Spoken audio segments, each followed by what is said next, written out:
আসসালামু আলাইকুম মজ্জেমউদ্দিন সেন্টু আমার এই পিসফুল লাইফ টিভির আজকের ভিডিও সাবধান ইচ্ছাকৃত অপরাধের ক্ষমা নাই সূরা নিসা আয়াত 92 থেকে 96-তে আপনাদের সবাইকে আমার হৃদয়ের উষ্ণ আন্তরিক স্বাগত এবং শুভেচ্ছা জানাচ্ছি।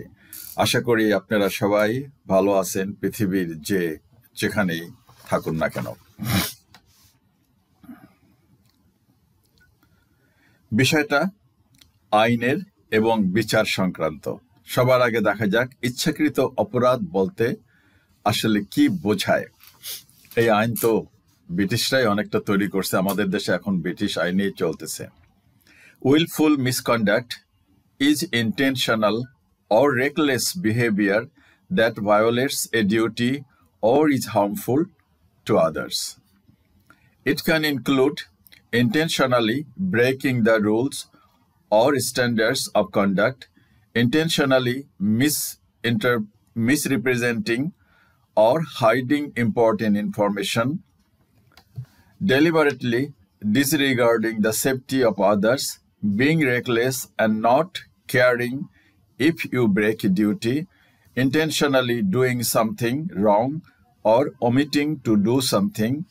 In legal cases, willful misconduct can have serious consequences such as being denied unemployment, compensation, or losing a severance claim. আমি যদি একটু কর্কশ বা রুক্ষ ভাষায় বলি তবে বলতে হয় হীনস্বার্থ চরিতার্থ করার জন্য জাতীয় চরিত্র নষ্ট করে দেওয়া সকল উপায় সকল ক্ষেত্রে, যেটা আমাদের দেশে চলমান আছে বা করা হয়েছে। An intentional mistake is a deliberate departure from what's expected or written instructions. This chapter focuses on the place which the criminal law of most countries allocates to the idea of intention as one of the principal determinants both of liability to punishment and of its severity. All civilized penal systems make liability to punishment for serious crime dependent not merely on the fact that the person to be punished has done the outward act of a crime, but on his having done it in a certain state of frame of mind or will. These mental or intellectual elements are many and various and are collected together in the terminology of English jurists under the simple sounding description of mens rea.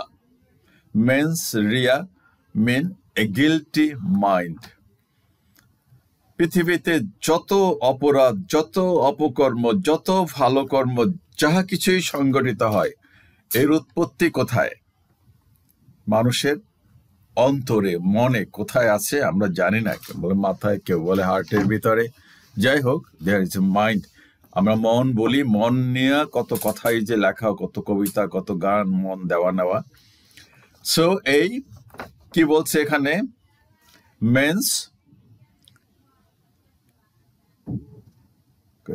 Men's Riya A guilty mind. দারুণ একটা কথা, এ guilty mind. মানুষ ভাববে লোকটা না অপরাধী, মাইন্ডের আর guilty হয় কিভাবে? Yes, and that's the reality. Bottom line এটাই। মানুষ যা কিছু করার আগে চিন্তা করে। আপনি আজ থেকে চিন্তা করবেন যে আপনি যা ভাবতেছেন, যা দেখতেছেন, এটা মনে উৎপত্তি হচ্ছে, তারপরে হাতে করতেছেন, হাতে জবাই করতেছেন, হাতে কাটতেছেন, হাতে চুরি করতেছেন, হাতে টাকা নিচ্ছেন, বাট ওইটা করার সিদ্ধান্তটা তৈরি হয়েছে মনের ভিতরে, গিল্টি মাইন্ড। আর গিল্টি না হলে মাইন্ডটা ওইটা চিন্তা করতো না। মাইন্ডটা বলতো যে না, আমি অন্যের টাকা কেন চুরি করব, আমি এই লোকটাকে কেন মারবো, এটা তো আমার জন্য গুনার কাজ। সো মেন্স রিয়া এ গিল্টি মাইন্ড। আমরা শুনি রং হেডেড কিংবা সাইকোপ্যাথ কথাটা ইদানিং অহরহ শুনতেছে। এটা আমাদের ছোটবেলায় এসব কথা শোনা যায় নাই, এসব টার্মিনোলজি ছিল না পৃথিবীর কোথাও, আছেও কিনা সন্দেহ আছে। বাট যুগে যুগে এই সাইকোপ্যাথ মানুষ পৃথিবীতে জন্মাইছে, যেমন হালাকু খান, চেঙ্গিস খান। এরা রক্তের বন্যা বয়ে দেশে বাগদাদ শহরে যেন নদীতে সমস্ত রক্ত লাল, পানি লাল হয়ে গিয়েছিল, যেটা ইতিহাস থেকে জানা যায়। হিটলার যেভাবে মানুষদেরকে মারছে, বা বিশ্বযুদ্ধে যত মানুষ যেখানে যা মারা গেছে, যে হিরোশিমা নাগাসাকিতে যত মানুষ মারা গেছে, সো সেগুলো আসলে সাইকোপ্যাথ না হলে মানুষ এগুলো করে না, মস্তিষ্ক বিকৃত না হলে মানুষ এগুলো করে না। এখনো যে মানুষ 7 টুকরা 8 টুকরা 10 টুকরা করে, এটা কি হয়? একটা মানসিক, এই করাটা কি কোথায় জন্মায়? এই করার ইচ্ছাটা মানুষের মনে জন্মায়, যে কোনো কারণেই হোক, সেটা পরিস্থিতি হোক, যাই হোক, সেটা ঠিক কি বেঠিক আমি সেদিকে যাচ্ছি না, অবশ্যই এটা বেঠিক, এটা ঠিক না, যাই হোক, বাট এই পরিকল্পনাটা মানুষের মনে জন্মায়। ওই that mind is guilty, he is doing something wrong. So যুগে যুগে পৃথিবীতে বহু মানুষ গিল্টি মাইন্ড নিয়ে জন্মায়, যাকে আমরা অনেক সময় বর্ন ক্রিমিনাল বলি না, লোকটা একটা জন্মগত শয়তান, জন্মগতভাবে হারামজাদা। এরকম বহু লোকদেরকে দেখবেন, আমি অনেককে দেখছি, আমাকে ফেস করতে হয়েছে, I had to face problem with them. কি পরিবেশে জন্মাইছি, কেমন তাদের বাবা মাকে তো আর দেখি নাই, দেখছি ওই লোকগুলোকে আর কি। সো এরা দে আর বর্ন ক্রিমিনাল, তারা এমন এক পরিবেশে মানুষ হয়েছে, এমন মায়ের পেটে এমন বাপের ঔরসে জন্মাইছে যে সেগুলো ছিল আসলে বর্ন ক্রিমিনাল। আর না হলে এভাবে মানুষের হতে পারে না, নৈতিক চরিত্র এত খারাপ হতে পারে না।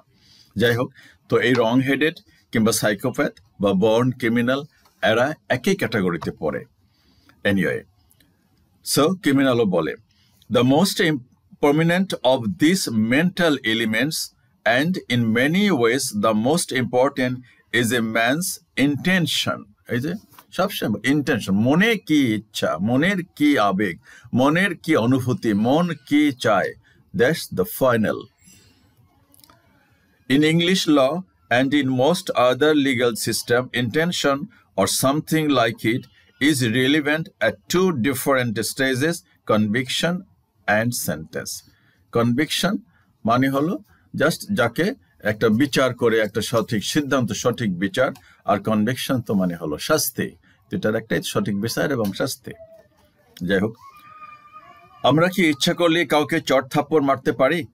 না, মোটেই তা পারি না। কোনো নিয়মে, কোনো যুক্তিতে কিংবা কোনো অবস্থাতেই ওসব করতে পারি না। তবে দুর্ভাগ্য হলো এই দেশটা ইদানিং একটা মগের মুলুকে পরিণত হয়েছে, বা ইচ্ছাকৃতভাবে পরিণত করা হয়েছে। আমি দুঃখের সাথেই বলছি কথাটা। মিডিয়ায় যেসব লোমহর্ষক, বিভৎস, নির্মম নির্যাতন, হত্যা, খুন, ধর্ষণ, লুটপাটের ঘটনাবলী দেখা যায়, তাতে এটা সুস্পষ্ট যে মনে হয় কেউ কেউ যা ইচ্ছা তাই করতে পারে। একটা মুসলিম দেশ হিসাবে এটা একদমই কাম্য কিংবা গ্রহণযোগ্য নয়। আমি বারবার মুসলিম কথাটা বলতেছি, কারণ আসলে তো এটা একটা মুসলিম দেশ, কোরআন হাদিস, আমি তো কোরআন হাদিস নিয়েই কথা বলতেছি। মোটেই কাম্য নয়, কোনো অবস্থাতেই না। আচ্ছা, গ্রহণযোগ্য নয়। মুসলিম দেশ হওয়া সত্ত্বেও এই দেশেই ইসলামী তথা সভ্য নিয়ম নীতির বিরুদ্ধে কিংবা বিপরীত কর্মকাণ্ড এই জন্য মানুষ করতে বেশি পছন্দ করে। এই তো 5-7 দিন আগে একটা মেয়ে একটা পুরুষকে কয়েক টুকরা করলো, পছন্দ করে। যখন তখন যেখানে সেখানে মানুষ আইন তার হাতে তুলে নেয়, নিরীহ নিরপরাধ মানুষের উপর জুলুম, নির্যাতন, অবিচার, অন্যায় করে। এসব কিছুরই অবসান হওয়া উচিত। ব্যক্তিগতভাবে বলতে চাই, ইনসাফ, সম অধিকার, আইনের শাসন, মানবতা যতদিন সমাজে সুপ্রতিষ্ঠিত না হবে, ততদিন এই দেশে কখনোই শান্তি শৃঙ্খলা ফিরে আসবে না। তাতে যারাই রাষ্ট্র চালাক আর অলি আউলিয়া গাউস কুতুবেরা যতই দোয়া খায়ের করুক না কেন, এটা আমার ব্যক্তিগত অভিমত। ধান বানতে শিবের গীত নয়। অপ্রাসঙ্গিক কথা বলতে চাই না, বেশি বাড়াইতে চাই না। প্রসঙ্গ হলো সূরা নিসার আয়াত 92 থেকে 96। এই আয়াতগুলিতে সেই সুদূর 1400 বছর আগে মহান আল্লাহ কি বলেছেন ইচ্ছাকৃত অপরাধের বিষয়, সেটা জানলেই গোটা বিষয়টা পরিষ্কার হবে এবং গুরুত্ব উপলব্ধি করা যাবে আশা করি। তাই দেরি না করে শুরু করছি নিরতিশয় দয়ালু এবং পরম করুণা রাধার মহান আল্লাহর নামে আজকের আলোচনা। আয়াত নাম্বার 92। কোন বিশ্বাসী মুসলমানকে হত্যা করা কোন বিশ্বাসী মুসলমানের কাজ নয়। তবে ভুলবশত হলে সেটা ভিন্ন কথা, এবং সেক্ষেত্রে যে হত্যা করবে সে একজন বিশ্বাসী দাসকে মুক্ত করে দিবে এবং নিহতের পরিবারকে রক্তপণ দিবে যদি তারা ক্ষমা না করে। নিহত ব্যক্তি যদি তোমাদের শত্রু পক্ষের লোক এবং বিশ্বাসী হয় তবে একজন বিশ্বাসী দাসকে আজাদ করে দিবে, এখানে রক্তপণ নাই। আর যদি নিহত ব্যক্তি এমন গোত্রের লোক হয় যাদের সাথে তোমাদের চুক্তি রয়েছে তবে তার পরিবারকে রক্তপণ এবং একজন বিশ্বাসী গোলাম আজাদ করে দেবে যাদের সাথে চুক্তি আছে।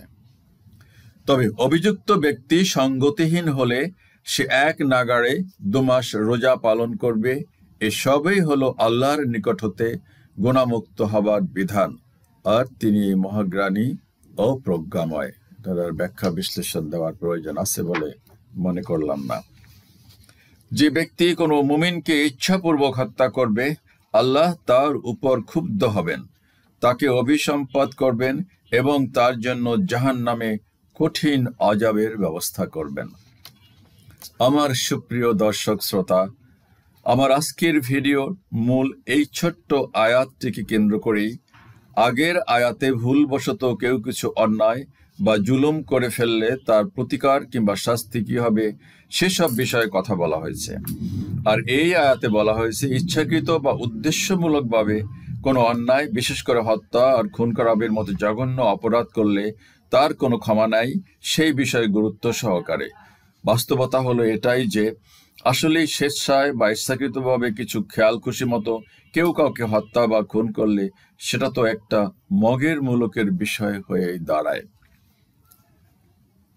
সেই সুদূর 1400 বছর আগে, যখন বলতে গেলে সমাজ ছিল বন্য আদিম, যেখানে লুটপাট, চুরি ডাকাতি, হত্যা, ধর্ষণ, খুন খারাপি ছিল ডাল ভাতের মতো, তখন এই আয়াত দিয়ে মানব জাতিকে সাবধান করা হয়েছে যে কেউ যদি কোনো বিশ্বাসীকে ইচ্ছাকৃতভাবে হত্যা করে তবে জাগতিক বিচার তো হবেই, আর পরকালের বিষয়ে বলা হয়েছে আল্লাহ ওই হত্যাকারীর উপর ভীষণ ক্ষুব্ধ হবেন, তাকে অভিসম্পাত করবেন আর তার জন্য জাহান্নামে ফের কঠিন আযাবের ব্যবস্থা করবেন।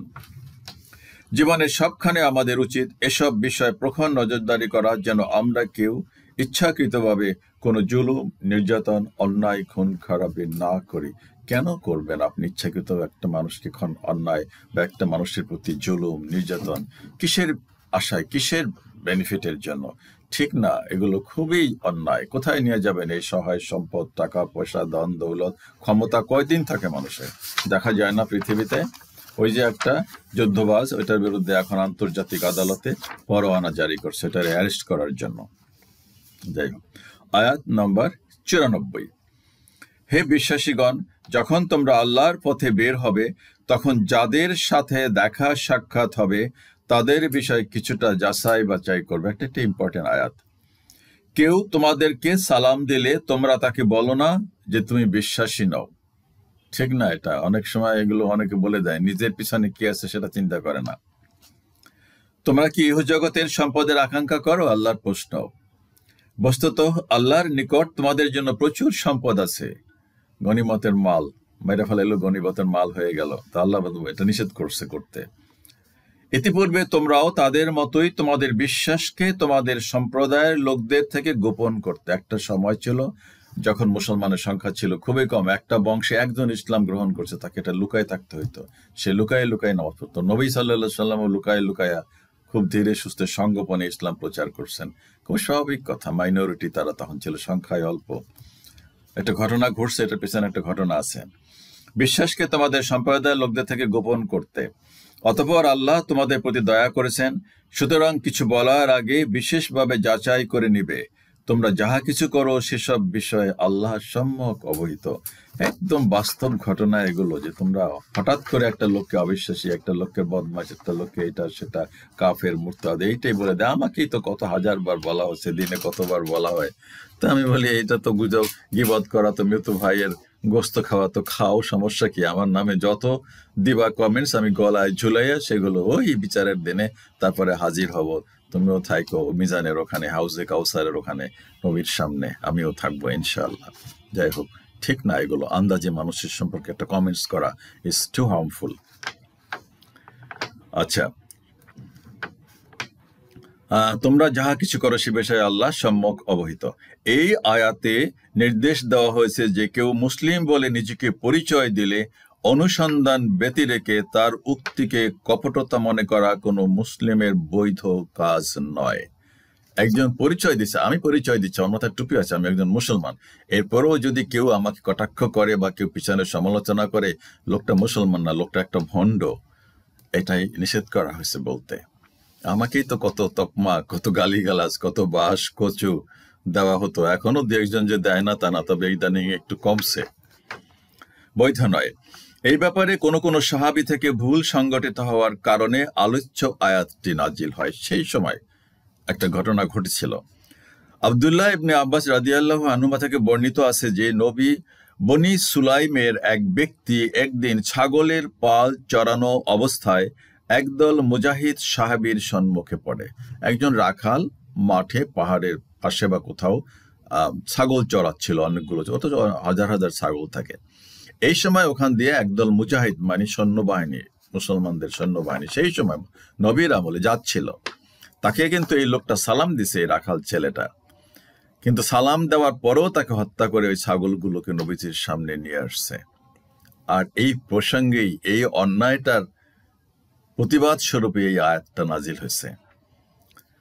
মুজাহিদ সাহাবীর সম্মুখে পড়ে, ওই রাখাল ব্যক্তি মুজাহিদ দলকে সালাম করলো। একজন বিশ্বাসী মুসলমান হিসাবে এসে সালাম দিয়েছিল, কিন্তু মুজাহিদরা মনে করলো যে সে শুধু তার জীবন এবং ছাগলের পাল রক্ষা করার জন্য প্রতারণার ছলে সালাম দিয়েছে। সম্পূর্ণ মিসআন্ডারস্ট্যান্ডিং, আর কিচ্ছু না। একটু যাচাই বাছাই করে দেখতো, তার সাথে কথা বলতো, তার বাড়িঘর কোথায়, বা তাকে ইনকোয়ারি করতো, যেহেতু সেখানে কাছেরই তো মানুষ, ছাগল নিয়ে তো আর 10 মাইল দূর থেকে আসে নাই। এইটুকুই হলো কমন সেন্স। খারাপ। আচ্ছা, করার জন্য প্রতারণার ছেলে সালাম দিয়েছে। এই সন্দেহে মুজাহিদরা লোকটিকে হত্যা করে তার ছাগলের পাল নিয়ে রাসূল সাল্লাল্লাহু আলাইহি সাল্লামের কাছে, মনে করছে এটা বাহাদুরি কাজ করছে, যাই নবীর সামনে বলছে, ইয়া রাসূলুল্লাহ, দিছি খতম করে একটাকে, এগুলো নিয়ে আসছে, যে দেশে হচ্ছে না এগুলো, স্যার শেষ, মানে দেখেন নাই টেলিভিশনে, স্যার শেষ, কাছে উপস্থিত করলেন। এই ঘটনার প্রেক্ষিতে আলোচ্য আয়াতটি নাজিল হয়। এতে বলা হয়েছে যে ব্যক্তি ইসলামী পদ্ধতিতে তোমাকে সালাম দেয় তার সম্পর্কে এরূপ সন্দেহ করো না যে সে প্রতারণাপূর্বক নিজেকে মুসলিম বলে প্রচার করেছে। যাচাই বাছাই করো। এসব ভুল করে কারো অর্থ সম্পদকে যুদ্ধলব্ধ মাল মনে করে নিজেদের অধিকারে নিও না। মনে করছে যে সে একটা কাফের, তার মাল যুদ্ধ হইল না, কিছু হইল না, তো যুদ্ধলব্ধ মাল হয়, এগুলো তো কমন সেন্সের ব্যাপার, নিয়ে আসা পড়ছে, কায়রা নিয়ে আসা পড়ছে। এটা জুলুম, চরম জুলুম। আল্লাহ আরো বলেন যে আগে এমন একটা সময় ছিল যখন তোমরাও কাফের গোত্রগুলোর মধ্যে ছড়িয়ে ছিটিয়েছিলে। একই পরিবারে একজন ইসলাম গ্রহণ করছে আর সবগুলো কাফের, সে কি প্রকাশ্যে বলবে? তাকে তো জবাই করে ফেলবে তার বাপ মা। সেরকম ছিল পরিস্থিতি, মধ্যে ছড়িয়ে ছিটিয়ে ছিল। আল্লাহ সেটাই রেফার করতেছেন। তখন জুলুম নির্যাতনের ভয়ে ইসলামের কথা বাধ্য হয়ে গোপন রাখতে হতো, প্রকাশ্যে স্বীকার করতো না অনেকে। ইমানের মৌখিক প্রকাশ ছাড়া তোমাদের কাছে আর কোনো ডকুমেন্টস নাই, শুধু মুখেই তখন বলবো, আর কোন সার্টিফিকেট দিচ্ছে, তখন আইডি কার্ড দিচ্ছে যে এই মুসলমান, এই হিন্দু, এই খ্রিস্টান। এখনো কি দেয় কেউ? কোনো থাকে, লেবাসে লেখা থাকে, লেবাস তো থাকে, কিন্তু লেবাসে লেখা থাকে, কোনো কিছু আইডেন্টিফাই করার মতন কিছু আছে? এই টুপি কি মিন করে যে আমি একজন মুসলমান, খাঁটি মুসলমান? অনেকে তো হিন্দু, বৌদ্ধ, খ্রিস্টানরাও দাঁড়িয়ে রাখে, টুপি টুপি দিয়ে পড়লে তো কি যায় আসে? কেউ আইডেন্টিফাই করতে পারবে না, কোনো প্রমাণ ছিল না। এখন আল্লাহর অনুগ্রহে তোমরা সামাজিক জীবনযাপনের অধিকার ও সুবিধা ভোগ করছো। কাফেরদের মোকাবেলায় ইসলামের ঝান্ডা উঁচিয়ে ধরার সাহস ও যোগ্যতা লাভ করেছো। কাজেই যেসব মুসলিম এখন প্রথম অবস্থার মতো কিছুটা শঙ্কা ও ভয়ভীতির মধ্যে আছে, তাদের সাথে কোমল ব্যবহার ও সুবিবেচনার নীতি অবলম্বন না করলে তোমাদেরকে যে অনুগ্রহ করা হয়েছে তার প্রতি যথার্থ কৃতজ্ঞতা প্রকাশ করা হবে না। তোমরা একসময় ওর মতনই ছেলে, এখন তোমরা অনেক ক্ষমতার মালিক, অনেক টাকা পয়সার মালিক, সহায় সম্পদের মালিক, কিন্তু তোমরা যদি নতুন, এখনো যারা তোমাদের ওই আগের অবস্থায় আছে, তারা ওরকম ম্রিয়মান থাকে, নিজেকে একটু আড়াল করে রাখতে চায় ভয়ে ভয়ে, তো তোমরা যদি ওইগুলো ওদের প্রতি অন্যায় করো, তোমাদেরকে যা দেওয়া হয়েছে, এই যা পাইছো, এখন তোমরা তার স্বীকৃতি না দাও, তার শুকরিয়া আদায় না করো, তাহলে সেটা হবে অন্যায় কাজ একটা।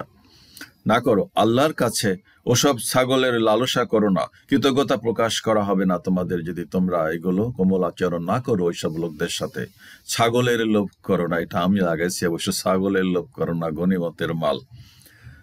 আল্লাহর কাছে আরো দামি অফুরান সম্পদ আছে মানুষের জন্য, তোমাদের জন্য। এই কয়েকটা ছাগল 500 বা 1000 ছাগল নিয়ে আসছো, আরে বেটা তোমাদের জন্য তো আরো ভালো কিছু আছে। ছেলেটা তো মুসলমান ছিল, ও তো তোমাদেরকে আন্তরিকতার সাথে সালাম দিয়েছিল। আয়াত নম্বর 95। সক্ষম সামর্থ্যবান অলস বিশ্বাসীগণ আর জানমাল দিয়ে আল্লাহর পথে যুদ্ধরত বিশ্বাসীগণ সমান নয়। একদল আছে অথর্ব, অলস, সুস্থ শরীরে সাবলীল, কিন্তু তারা যুদ্ধ করবে না। আর একদল জানমাল সমস্ত কিছু দিয়ে যুদ্ধ করতেছে, তারা কি এক? নিশ্চয়ই এক নয়। নিজেদের জানমাল দিয়ে যারা যুদ্ধ করে আল্লাহ তাদের মর্যাদা সক্ষম সামর্থ্যবান অলস লোকদের চাইতে বহুগুণ বাড়িয়ে দিয়েছেন। খুব স্বাভাবিক কথা। ফার্স্ট ডিজার্ভ দেন ডিজায়ার। আগে যোগ্যতা অর্জন করেন, তারপরে চান যে আমি এই পদটা চাই, আমি এই দেশের প্রেসিডেন্ট হতে চাই, আমি অফিসের ম্যানেজার হতে চাই, আমি অফিসের ডিরেক্টর হতে চাই। আল্লাহ সকলের জন্যই কল্যাণের ওয়াদা করেছেন, তবে সক্রিয় মুজাহিদদেরকে অলস লোকদের তুলনায় বেশি মর্যাদা ও মহাপুরস্কারে ভূষিত করার ঘোষণা দিয়েছেন। খুব স্বাভাবিক কথা।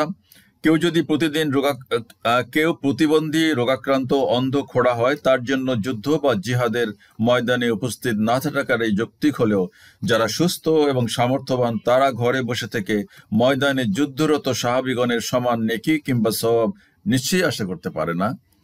প্রতিবন্ধী হলে সেটা আলাদা কথা, অন্ধ, বিকলাঙ্গ, বিকল্প, অচল। আবার কিন্তু যারা সক্রিয়ভাবে মাল সামানা দিয়ে যুদ্ধের ময়দানে থাকে, আর যারা অলস, শরীর ভালো, স্বাস্থ্য ভালো, টাকা পয়সাও আছে, কিন্তু ঘরের মধ্যে বসে অলস, বাইরে বের হবে না, তারা কি এক? সাহাবী, সবাই সাহাবী। সে সময় তো সাহাবী মানেই যোদ্ধা ছিল আর কি। জাস্ট যারা নিজেদের জান মালের ঝুঁকি নিয়ে ভয়ঙ্কর যুদ্ধের ময়দানে যুদ্ধ করবে, এমনকি বর্তমান সময়েও তারা তো জাতির বীরের খেতাব এবং নানা রকম সুযোগ সুবিধা পাবে। স্বাভাবিক কথাই যে আমাদের যা হলো, যারা ফ্রন্ট লাইনে ছিল তাদের কয়েকজনের অবস্থা, তারা তো একটা বিশাল বড় সম্মানিত পদের পদাধিকারী এখন রাষ্ট্রের, তারা হত্যাকর্তা, সুযোগ সুবিধা পাবে। আর আল্লাহ সেই সব ইমানদার সাহসী সাহাবীগণের মর্যাদা অলস অকম্মা সাহাবীদের চেয়ে বহুগুণ বাড়িয়ে দেবেন বলেই ঘোষণা দিয়েছেন এই আয়াতে। তাদেরকে বহু মূল্যবান পুরস্কারে ভূষিত করার কথাও বলা হয়েছে। খুব স্বাভাবিক কথা। বীর বিক্রম, অমুক তমুক, এই সে মরণোত্তর পরিবারকে সাহায্য করে, তাদের চাকরি দেয়। হয়েছে রংপুরে আবু সাইদকে কত কিছু সাহায্য মানুষ করতেছে, করে বিভিন্ন জায়গায় যারা শহীদ হয়েছে তাদের জন্য তো অনেক সুযোগ সুবিধা থাকাই উচিত, এটা দেওয়াই তো উচিত। কত বড় ত্যাগ স্বীকার। আয়াত নম্বর 96। আল্লাহর পক্ষ থেকে তাদের জন্য অনেক মর্যাদা, ক্ষমা ও রহমত। তিনি ক্ষমাশীল ও পরম দয়ালু। দেখতেই পাচ্ছে জাতি যারা জীবন বাজি রেখে বিপ্লবে নেতৃত্ব দিয়েছে তারা আজকে কতটা মর্যাদা, সম্মান আর ক্ষমতার আসনে আসীন। আল্লাহ ও তার পক্ষে যারা যুদ্ধ করবে তাদেরকে বহুত মর্যাদা, ক্ষমা ও রহমতে ভূষিত করবেন। তিনি ক্ষমাশীল এবং পরম দয়ালু। আল্লাহ হাফেজ। দেখা হবে পরবর্তী ভিডিওতে ইনশাআল্লাহ। প্লিজ আমার এই চ্যানেলটি সাবস্ক্রাইব করার জন্য বিনীতভাবে অনুরোধ করতেছি। আসসালামু আলাইকুম।